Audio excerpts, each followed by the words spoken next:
Hi, I'm Will Barnes, co-founder and director of Ajuno. I'm a huge advocate for Airwards, and it was amazing, like last year, to see the innovative and worldwide impact that the entrants were having. I've now got the pleasure of announcing the winner of the Consultancy Award within the Supporting Services category. And the winner is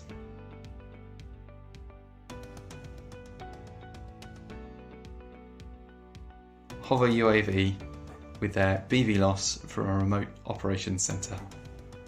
Hello, my name is Jackie Dumovic and I am the founder and CEO of drone solutions and consulting company Hover UAV. On behalf of my team here at Hover UAV, I'd like to say a huge thank you for selecting us to be the winner of this year's Consulting Award for our work with developing procedures and enabling true beyond visual line of sight from remote operations centres. This work will enable products like Drone in the Boxes to really take off.